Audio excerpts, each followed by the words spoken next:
Combatente do canal de Guerra.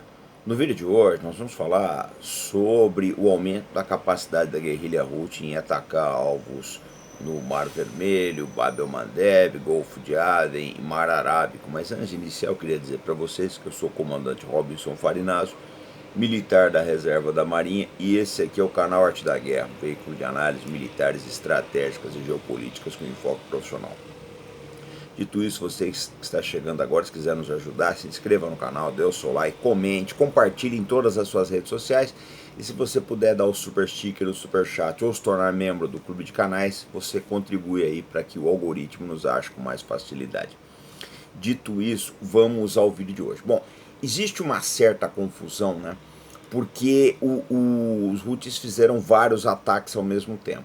Aparentemente, o MSC Orion, tá? Ele foi atingido por um drone, tá? A 600 quilômetros da costa do Iêmen. O que acontece? Essa é uma distância muito grande. Eu estou falando aqui e estou olhando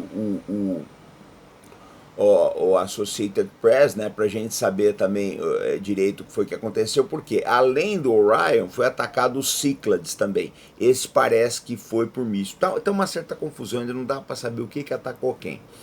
Mas uma coisa é certa, né? Os Houthis eles já têm a capacidade de atingir alvos a 600 km de distância. É muita coisa. Acho que no Brasil nós não temos nada aí. Tirando a aviação decolar com míssil ou com bomba, a gente não tem nada nessa capacidade aí. Então, o que acontece?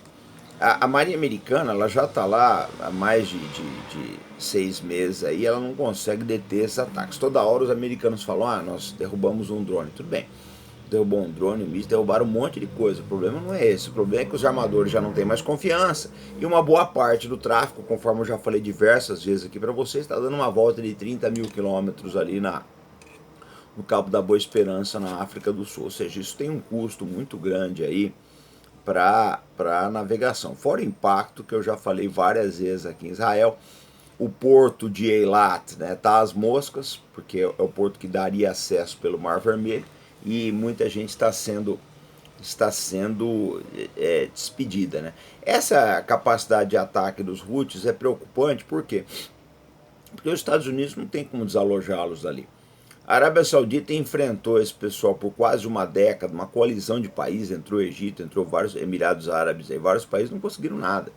Então os Estados Unidos sabem que não vão conseguir também. Outra coisa, qualquer concentração de tropa americana nas vizinhas do Iêmen provavelmente estaria sujeito a um ataque de drones e mísseis. Aliás, essa missilística e esses drones do Irã e da Coreia do Norte também, da Rússia, né, eles estão mudando completamente a lida dos grandes exércitos. Você não vai mais poder fazer uma concentração de tropa, porque concentração de tropa é alvo atrativo para enxames de drones, né? Por melhor que sejam as defesas aéreas que você coloca ali, essa concentração vai ficar vulnerável. Então o que acontece? Os Estados Unidos estão numa situação difícil. Invadir ali não dá, né? Você não consegue achar todas as bases e por aí vai, e fora o custo disso também. O problema, eu já falei aqui diversas vezes no Arte da Guerra, é que eu acho que essa situação ela tende a se tornar o novo normal. Os Houthis não têm motivo para sair dali. Então talvez mesmo que a guerra em Israel, mesmo que o Netanyahu consiga aí algum tipo de vitória militar sobre o Hamas, eu acho que a situação dos Houthis pode não mudar mais. O principal prejudicado vai ser o Egito, né? Porque o movimento aí do canal do Suez vai cair bastante, impactando na receita que entrava para o país.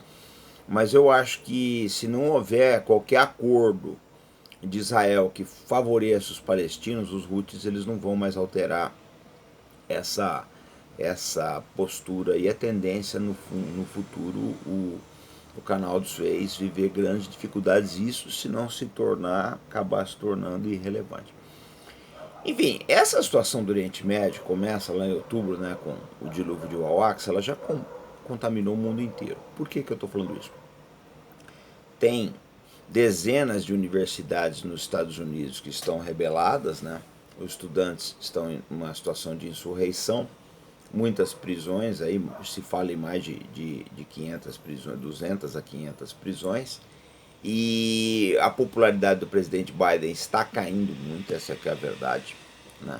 Eu vi uma estatística agora há pouco que 81% dos jovens rejeitam o governo Joe Biden.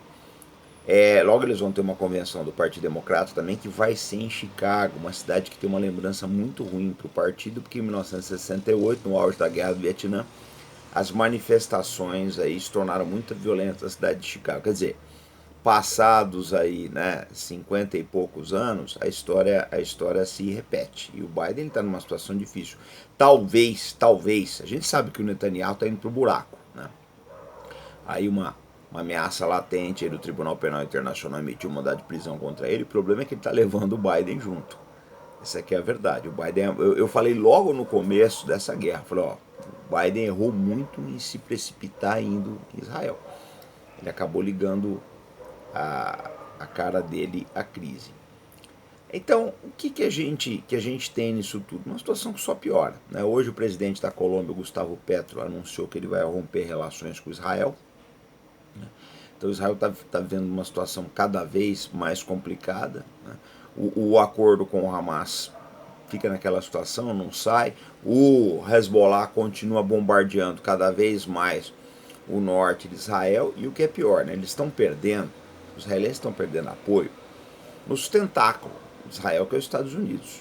A gente está vendo uma juventude aí que já não vê mais Israel como seus pais viam. Isso aí vai ter reflexo no futuro, na política americana. Se os Estados Unidos se mantiverem como uma democracia, né, isso vai ter reflexo, porque essa gente vai começar a parar de votar em candidatos que apoiam Israel. Então é uma situação realmente muito complicada, muito difícil de lidar com isso.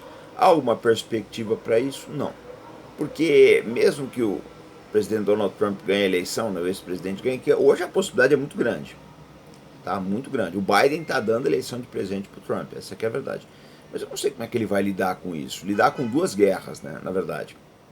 A guerra na Ucrânia, que continua indo mal para os ucranianos, não obstante ajuda, e essa guerra em Israel também, que piora cada dia, fora a crise do Iêmen, e também o caso aí de Taiwan. Mas é engraçado que a gente começa a ver que são crises que não dizem respeito aos Estados Unidos. Eles foram buscar essa crise. A crise da Ucrânia era uma crise entre Ucrânia e Rússia. Eles foram se meter ali e agora virou esse imbróglio. A crise de Israel poderia ter sido mediada pelos Estados Unidos, mas eles tomaram uma postura pró-Israel e acabaram comprando o problema. A crise de Taiwan, a mesma coisa também, né? Taiwan é um pedaço que se desgarrou da China e os Estados Unidos estão se metendo nisso. Quer dizer, eles acabam procurando problemas aí fora quando não resolveram sequer suas questões internas. Desabrigados, o sem-teto aí, a crise econômica, epidemia de opioides, gastos militares, etc. É aquele sujeito que ele se preocupa em tocar fogo na casa do vizinho, mas não vê que a dele já está em chamas faz tempo.